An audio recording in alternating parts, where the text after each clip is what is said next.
Hola, hola, hola, ¿cómo están? Bueno, espero que muy bien. Ojalá se escuche bien, se vea bien ahora en este momento porque ya es la tercera vez que estoy queriendo hacer este programa y por complicaciones, que vamos a decirlo de esta manera, complicaciones, cosas que me pasan, ¿no? No lo estoy pudiendo hacer, no lo estuve pudiendo hacer, así que me he dirigido para que hoy realmente poder darle respuesta a esto a esta interferencia que he generado de mí mismo. Y bueno, bloquearla y tener este encuentro, este espacio y poder contarles realmente de qué se trata esta energía que parece estar tan reticente a ser develada, ¿no? A ser contada, a ser mostrada.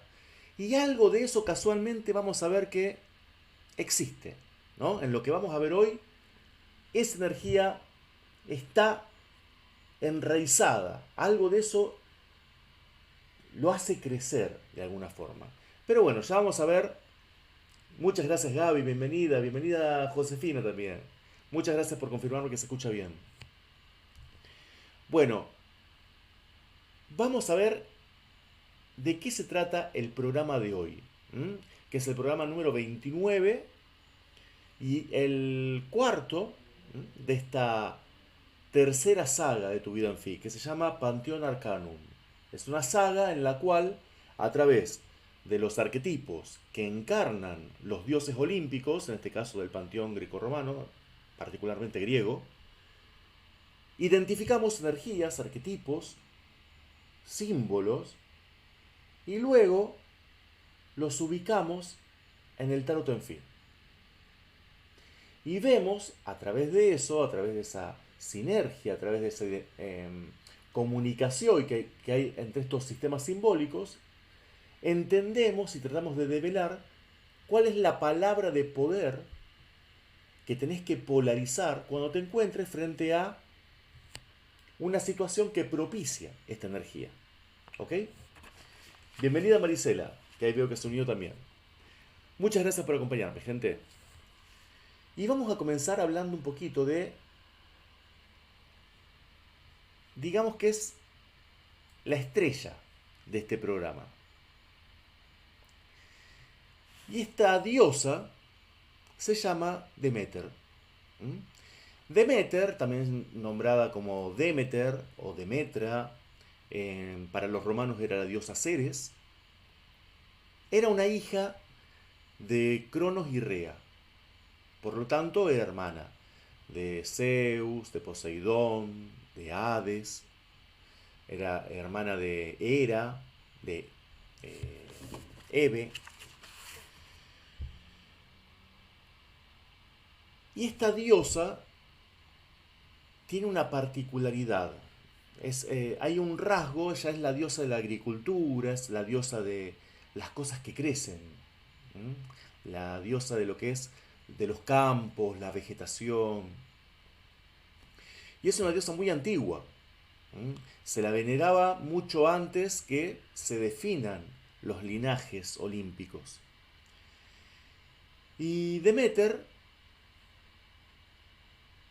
es conocidísima porque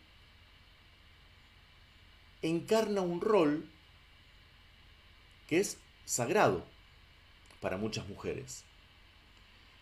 Y es el rol de ser madre. Hay una cuestión con esto de ser madre que queda bastante eh, explícito cuando uno mira el linaje por el que llegamos a Demeter. Podríamos empezar por Gea, ¿no? Gea, la diosa tierra, Gaia, como le dicen a veces. Gea no era una diosa cariñosa, ¿eh? No tenía un gran instinto maternal. De hecho, es decir, sí era una cosa que no le gustó cuando de pronto el marido o el hijo encerraron a algunos de sus hijos en el Tártaro, por ejemplo. Pero más allá de eso, nunca fue así cariñosa o tenía esa presencia de contención que tiene la madre, ¿no? Una de sus hijas, una titánide llamada Rea, la esposa de Crono y madre de Demeter, o sea, Gea era la abuela de Demeter. La madre de Demeter era Rea.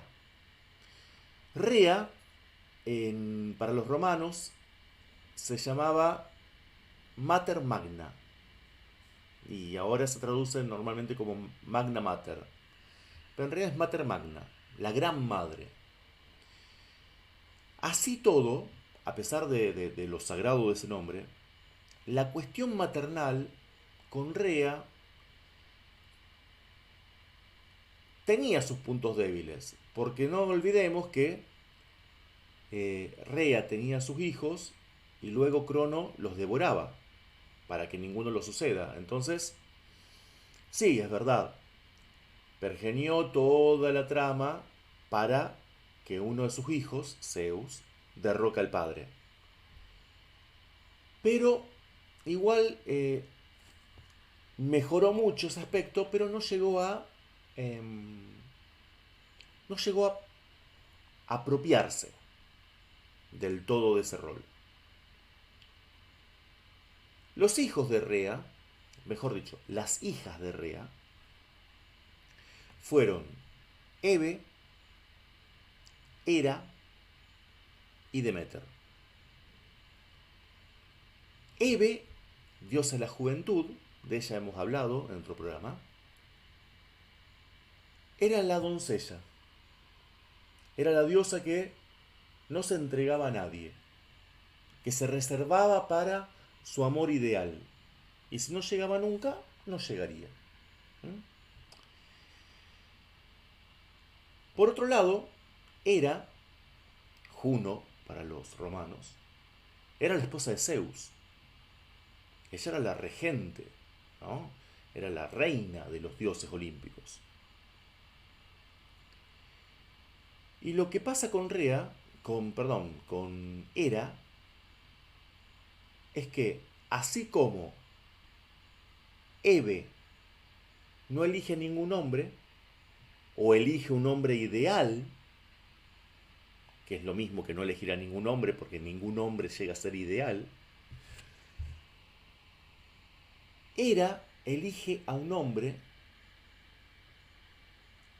a un marido, con quien tiene hijos, pero su vínculo con ese marido, con ese hombre, es más una sociedad, una asociación, que una cuestión de afecto. De hecho, Hera es famosa por sus celos, por perseguirlo a Zeus y aceptar terribles castigos a las mujeres que habían estado con él. Pero realmente era más una cuestión de posesión. Los celos no eran porque compartían el amor de Zeus. Los celos eran porque ella era la reina y sentía que le estaban pasando por encima de ella. En Demeter lo que tenemos es la mujer que está con un hombre instancialmente porque realmente lo que le interesa de eso es ser madre.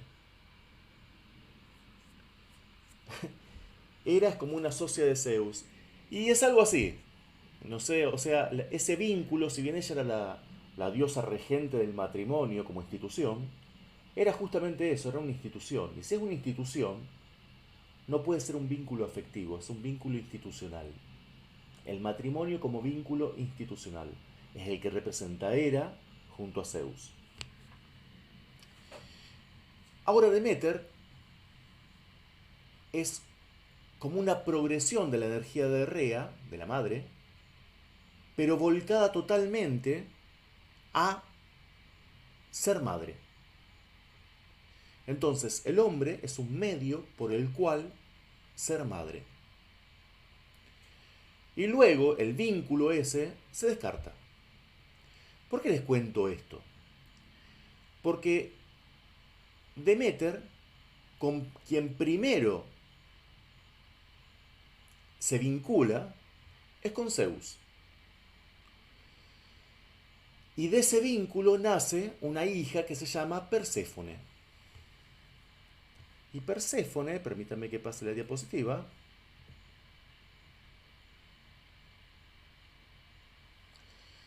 Perséfone, que es hija de Deméter e hija de Zeus, era una diosa muy hermosa, que eh, de quien Deméter estaba profundamente orgullosa y amaba con toda su alma. Y una vez que fue madre, ella se llevó a su hija fuera del Olimpo, y si bien siempre fue considerada una diosa olímpica, Deméter no vivía en el Olimpo. Deméter vivía en la tierra. A ella le gustaba, ella disfrutaba de los paisajes agrícolas, no sé si decir agrícolas, los paisajes salvajes, cuando hay vegetación, una sabana, ¿no? No necesariamente una cuestión selvática o agrícola directamente. Ahí la veo Laura. Hola Laura, bienvenida. Bien, entonces, Deméter, una vez que es madre, se lleva a su hija y con ella viven en la tierra, separada de aquel que la hizo madre.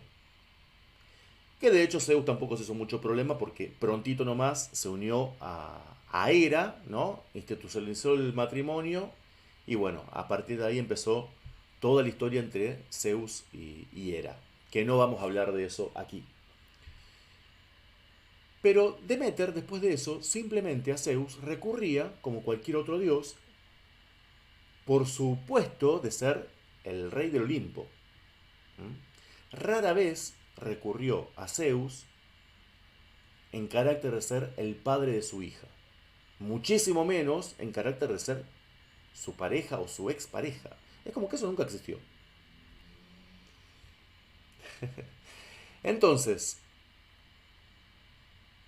Deméter y su hija están muy felices en la tierra, hasta que de pronto ella la dejaba que fuera, ¿no? Así con las ninfas y las ninfas de los bosques, y cantaran, etcétera, etcétera.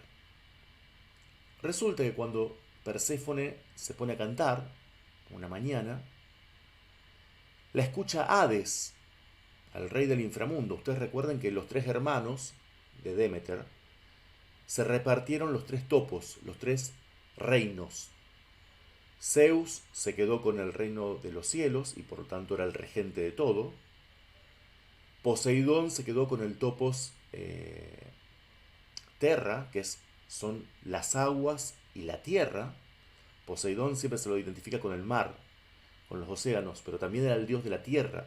De hecho, los terremotos eran movimientos propios de Poseidón con su tridente. Y finalmente estaba Hades. Hades, que se va al inframundo. Un lugar que después es bautizado con su propio nombre. Está Hades, el dios, y está el Hades. El Hades es el inframundo. Decíamos que Perséfone estaba cantando con sus amigas y de pronto Hades la escucha y queda prendado, enamorado. Entonces lo que hace es sube del inframundo, irrumpe en el mundo, en la superficie, a través de una grieta, rapta a Perséfone y se la lleva al Hades y vuelve a cerrar el suelo. Por supuesto que las amigas, o sea, las ninfas que había ahí, no habían entendido, nunca llegaron a ver qué ocurrió, porque fue algo rapidísimo. Cuando Deméter se entera de esto, se desespera y empieza a preguntarle a todo el mundo si habían visto a Perséfone. ¿Qué le pasó? ¿Por qué había desaparecido? Bueno, y en medio de toda esa desesperación nadie sabía decirle algo. Entonces Deméter empieza a angustiarse cada vez más. Y en esa angustia, el mundo vegetal empieza a languidecer, ¿no? Empieza como a mustiarse. En algún momento, Demeter empieza a peregrinar por todo el mundo buscando a su hija. Es así como llega a Eleusis. Perdón, no, todavía no. Mientras estaba buscando a Perséfone, ocurre un segundo acto en este mito. Y es que Poseidón, que siempre le había echado el ojo a Demeter, cuando la ve cerca de sus dominios, cerca de las aguas, Poseidón la empieza a perseguir para, para estar con ella.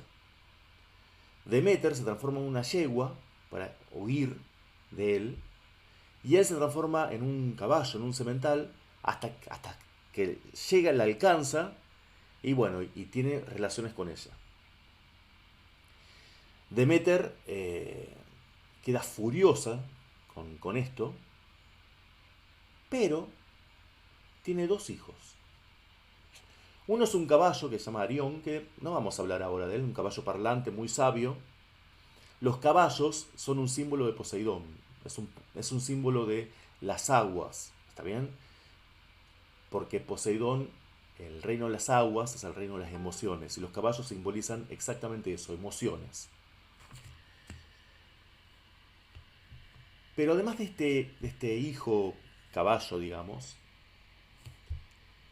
Hola Marcela, bienvenida. Además de este hijo, Demeter tiene otra hija. Una hija de la cual normalmente nadie habla. Y hay un muy buen motivo por el cual nadie habla de esta hija, de esta segunda hija, que tiene en el momento en que pierde o perdió a Perséfone. Esta hija es nombrada como Despena.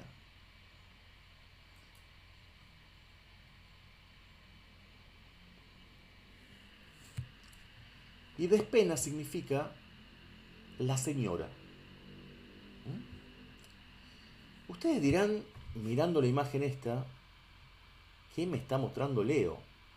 ¿Por qué me está mostrando como si fuera una alfombra, no? Se equivocó. Tenía que sacarle la alfombra para poder sacar una foto. Estaría genial eso. El tema es que a Despena no se la podía representar. Simbólicamente está allí debajo, pero no está representada. Y de hecho, su nombre no es un nombre, es una forma de llamarla. Cuando uno dice, bueno, sí, hay una mujer, ¿no? Sería algo así. Hoy le diríamos la mujer, hay una mujer. Porque no tiene nombre, no tiene una forma de llamarla. ¿Mm? Por empezar, en enseñanza hermética, todo aquello que no se nombra es particularmente importante.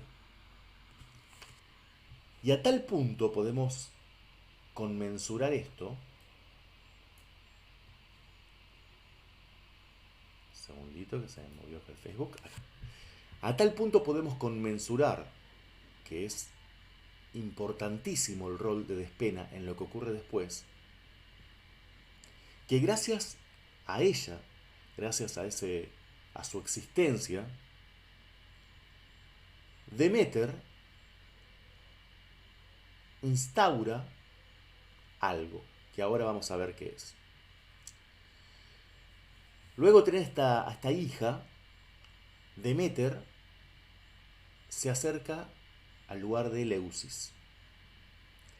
Y en este lugar trabaja de comadrona, o de niñera, por decirlo de alguna forma, del rey.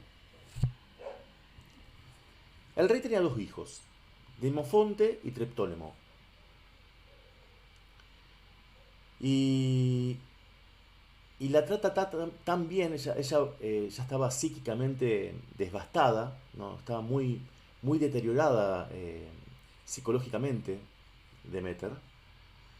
Y este rey la acoge en su reino, en su palacio, la reina también, la hacen ser comadrona de sus hijos, de los príncipes. Tanto que Demeter decide regalarles un don. Entonces, elige a Demofonte y todas las noches, cuando todos se iban a dormir, ella le daba de beber ambrosía. La ambrosía es el alimento de los dioses. Y luego lo ponía sobre brasas ardientes. Esto que hacía Demeter eran los pasos para que un mortal se haga inmortal. Tenía que beber ambrosía y ser purificado a través del fuego.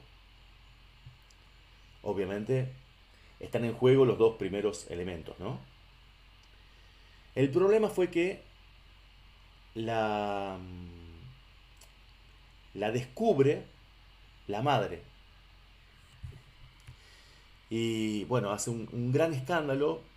En algunas versiones del mito, el niño muere justamente porque es interrumpido el proceso. En otras versiones, Demeter, o sea, se lo quitan.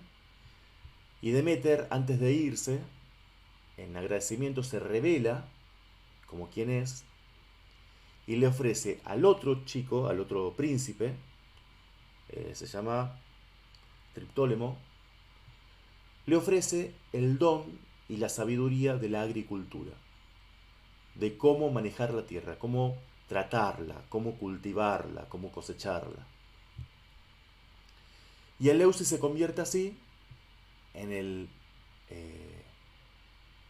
el lugar emblemático, la cuna, digamos de alguna forma, de la agricultura. A partir de allí el hombre comienza a cultivar los vegetales que luego consume. Segundito, que voy a bajar aquí. Perfecto. Bien, Eleusis es conocido también por otra cosa. Eleusis es conocido por los misterios de Eleusis, los misterios eleusinos. Los misterios eleusinos, también llamados religiones o sociedades mistéricas, es una de las más antiguas sociedades herméticas que existen. A tal punto eran herméticos que realmente existen muy pocos datos de en qué consistían las revelaciones, los ritos, las cuestiones que se iban desarrollando en esos misterios, en esa iniciación, porque era iniciático. Lo que sí sabemos es que estaban íntimamente ligados al mito de Perséfone y de Demeter, pero también al de Despena. Y esto queda vinculado justamente por el carácter hermético, secrético que tiene esa religión. No sé si era una religión, pero sí era un grupo.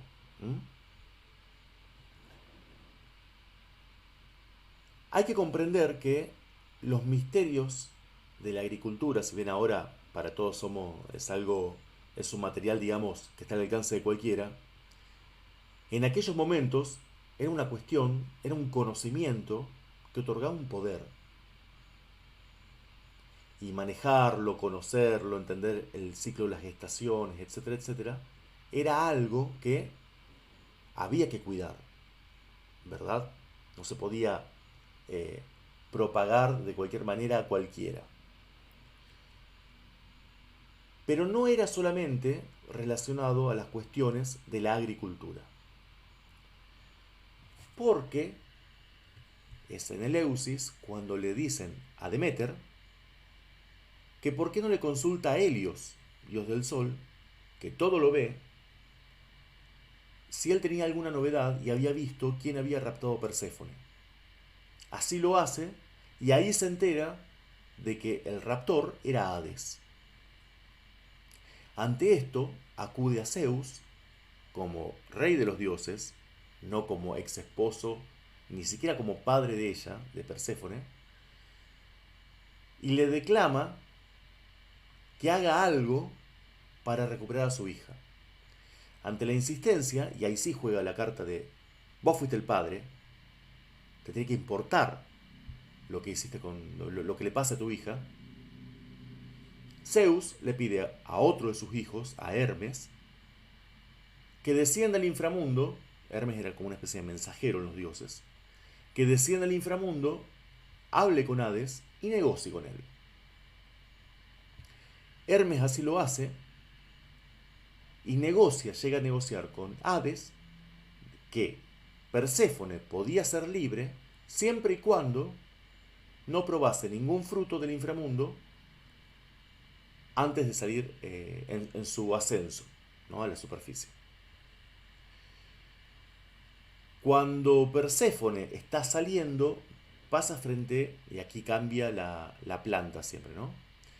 Pasa frente a una planta que normalmente dicen que son arándanos, moras, bayas, groselias. El tema es que las ve tan ricas, tan tentadoras, que no puede contra eso y prueba. Algunos dicen 4, otros dicen 6. El tema es que ingiere esas semillas. Ingiere las semillas. Al ingerir las semillas de un fruto que crecía en el inframundo, no podía salir de él. Quedaba anclada al inframundo. Entonces Hades hace poner en vigencia esa ley, porque le había puesto una única condición y Perséfone no lo había cumplido. Entonces ahí sí interviene Zeus directamente y dice, bueno, la mitad del año vas a estar con tu marido y la otra mitad vas a estar con tu madre.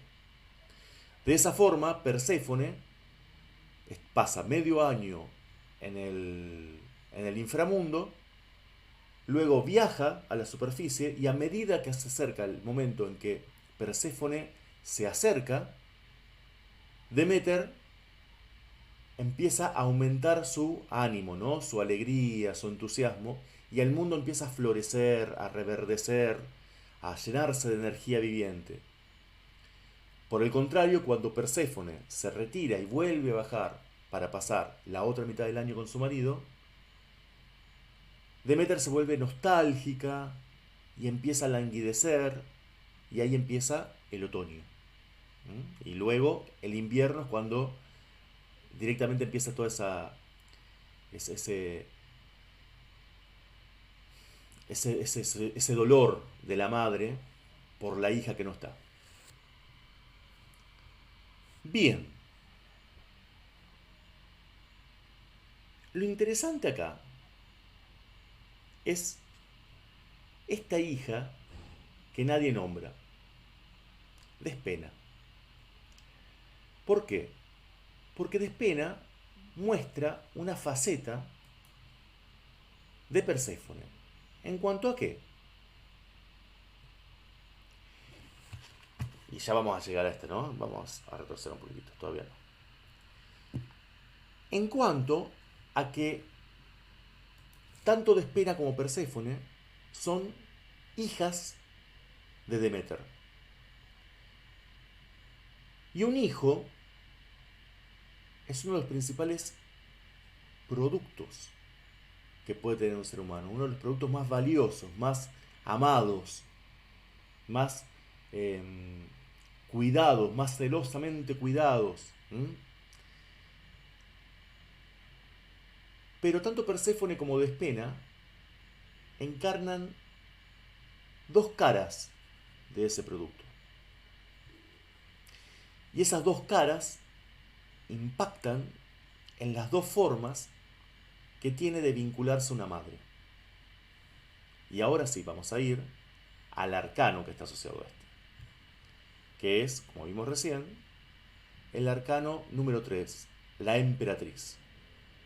¿Mm? La emperatriz, que es un arcano que ahí vemos, eh, ojalá lo puedan apreciar bien,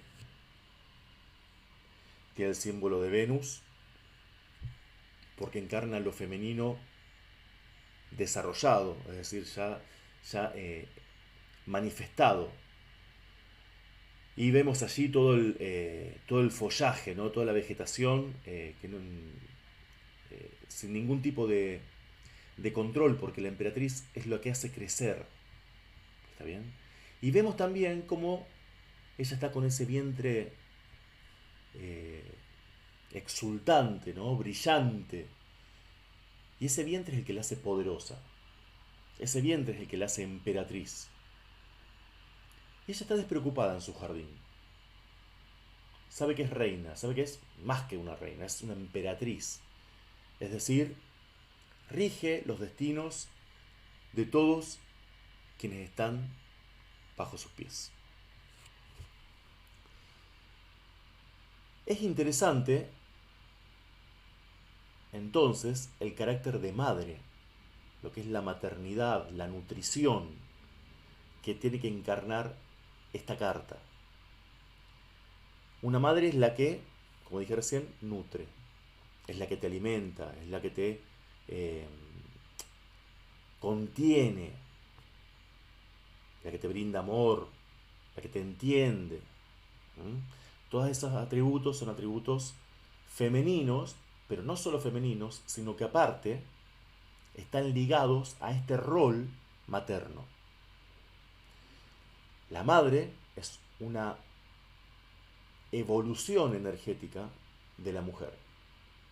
¿Ok? Porque es como una realización, de alguna forma, de las energías que potencialmente puede desarrollar.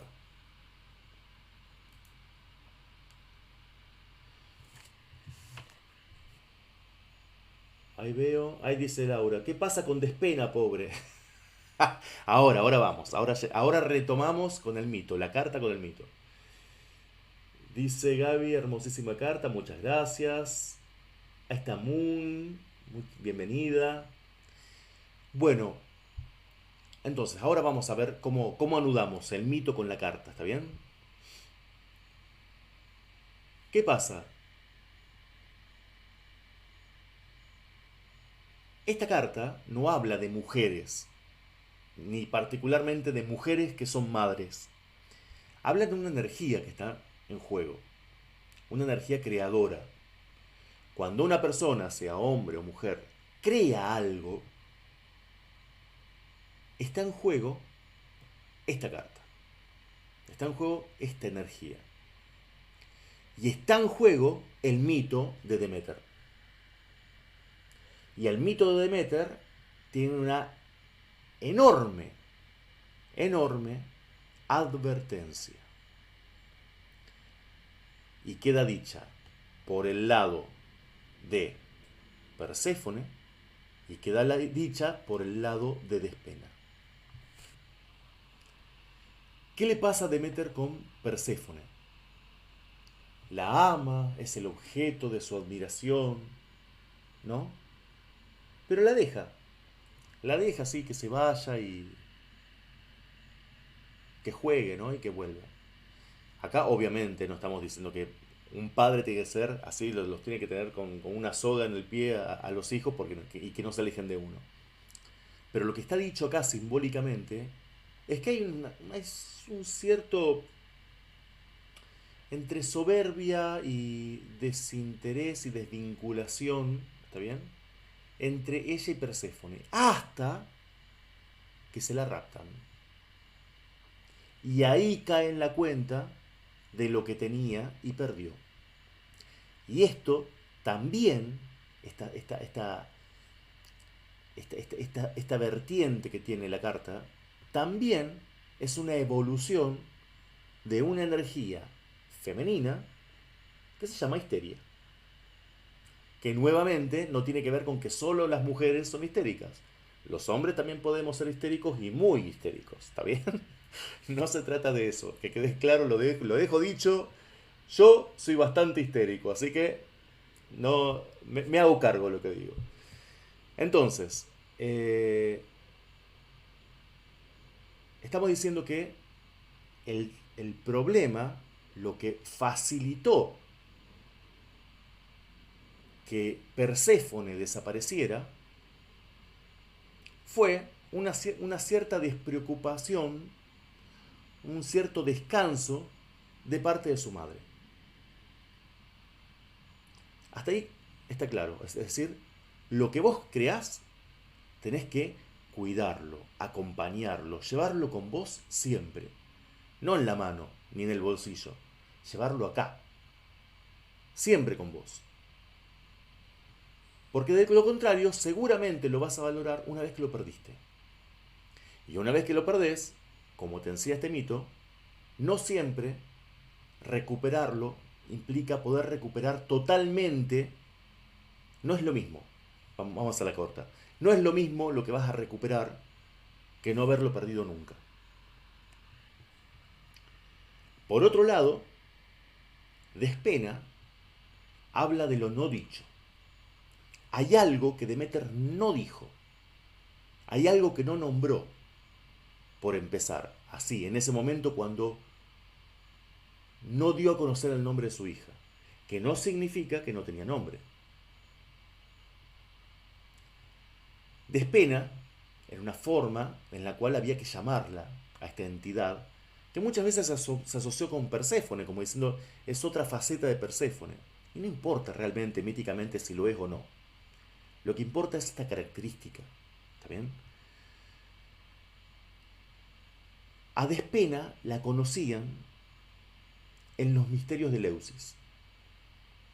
Y en estos misterios, en estos ritos mistéricos, iniciáticos, lo que hacían los iniciados eran simular no es la palabra adecuada, representaban y vivían simbólicamente la experiencia de la muerte.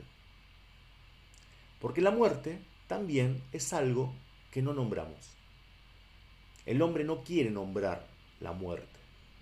Por eso el arcano 13 no tiene nombre. Y está bien que no lo tenga. Porque simbólicamente ya con eso ya te está diciendo un montón de cosas de lo que representa. Por lo menos el tarot de Enfi no tiene nombre. Dice arcano 13. Está. El loco tiene nombre, no tiene número. El arcano 13 tiene número, no tiene nombre. Así es, y para mí así debería ser. Entonces, ¿de qué nos está hablando? ¿Cuál es la gran advertencia que nos hace esta carta del tarot Enfi? Este mito de Deméter, Perséfone y Despena. Cuida tu creación. Valorala en todo momento.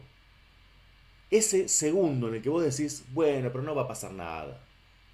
Me voy de vacaciones. Ese es el momento en el que empezás a perderlo. Simbólicamente hay algo que empieza a perderse. Se empieza a degradar. Y después cuando venís y volvés con muchísima energía, decís, ahora sí me voy a poner y voy a... Lo que encuentres ya no va a ser lo mismo que dejaste. Y por otro lado, lo que Deméter hace luego, cuando inicia a la gente de Eleusis a través de este príncipe en los ritos y los misterios de la agricultura, de las cosas que crecen, lo hace de una manera mistérica, utilizando precisamente lo que aprendió en el momento de la pérdida. Porque si cuando perdemos algo nos vamos a agarrar los pelos, romper las vestiduras, desgarrarnos en llanto, no lográs nada. Eso es simplemente para darle de comer más a tu ego, a tu programación y seguir actuando lo que actúas siempre. O quizás incluso agrandarlo. No va por ese lado. Lo que tenés que hacer es capitalizar todo eso, toda la experiencia, incluso de una pérdida, y lograr hacer algo con eso. Porque aún cuando perdió, Demeter siguió haciendo esta palabra clave, esta palabra de poder, este verbo iniciático, que es el que define esta energía, y que es crear. Aun cuando perdió, Demeter creó. ¿Qué es lo que creó? Creó la sabiduría, los secretos del cultivo, de la agricultura. ¿Y por qué eran tan importantes estos secretos? Porque, ¿por qué los iniciados, por ejemplo, tenían que hacer esta representación simbólica de la muerte? Porque todo lo que crece se nutre de lo que primero muere. Ese es el gran secreto del Eleusis. Todo lo que crece primero, o sea, se nutre de lo que primero tuvo que morir. No tendríamos primavera si no hubiéramos pasado por el invierno. Entonces, los ciclos en la vida tienen que enseñarnos para qué son cada uno. No hay ciclos perdidos. No hay ciclos que no sirven. No hay momentos en los cuales no puedo hacer nada. Siempre podés hacer algo. Siempre. Tenés que encontrar qué. Tenés que encontrar qué crear. Con la materia prima que tengas en ese instante, en ese momento. Si lo que tenés es inspiración, perfecto, genial, dale. Si lo que tenés es angustia, capitalizala. Si lo que tenés es frustración y, y desgano y enojo y cansancio, usalas también. ¿Cómo vas a usar eso? No sé. Hacé un programa, un curso, un taller, pero dalo vos. No como asistente, sino como alguien que lo da, en el cual vos expliques las experiencias estas. Y que la gente se empape. No sé, estoy diciendo cualquier cosa a lo mejor, pero lo importante es llevar tu experiencia a algo que se pone en el mundo que antes no estaba. Entonces, Eleusis, Demeter, Despena, Perséfone, agricultura, nos habla de una palabra de poder poderosísima, que ojalá usáramos solamente de manera consciente, pero lamentablemente no es así, y es crear. Obviamente, hay muchas cosas que se crean desde el automatismo. Cuando vos decidís no crear porque le dejás ganada la pulseada al ego, no es que no se crea nada. Quien decide lo que se crea es tu programación. ¿Se entiende? No es que vos decidís crear algo y cuando decidís no crear porque caes en espera, porque te justificás, porque ahora mejor no, porque cuando sepa determinada cuestión, no, porque primero tengo que saldar deudas, porque no debo hacer esto ahora.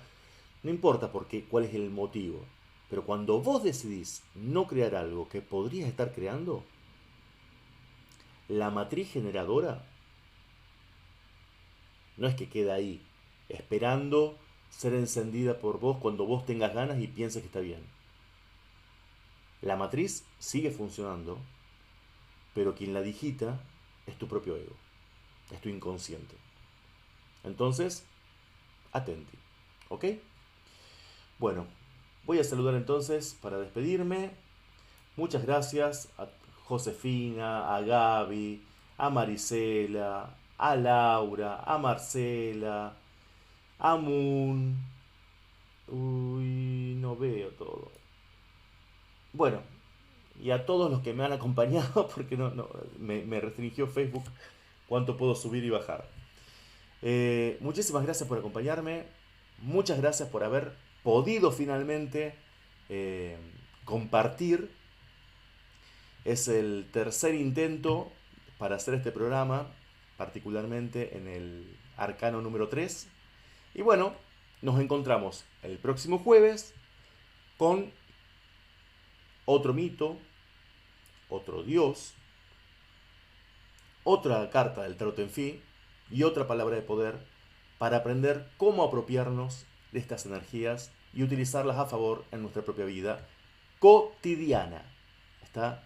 No pensemos en nuestra vida únicamente en los grandes momentos y que un momento trivial no vale tanto. Todos los momentos valen. El tema es que nosotros tenemos que hacerlos valer. No valen por sí mismos. El valor se lo tenemos que dar nosotros. Así que bueno, yo este momento lo valoro muchísimo. Les agradezco mucho, les envío un enorme beso, un enorme abrazo y nos vemos el próximo jueves 20 horas de Argentina. Excelente vida para todos. Hasta luego.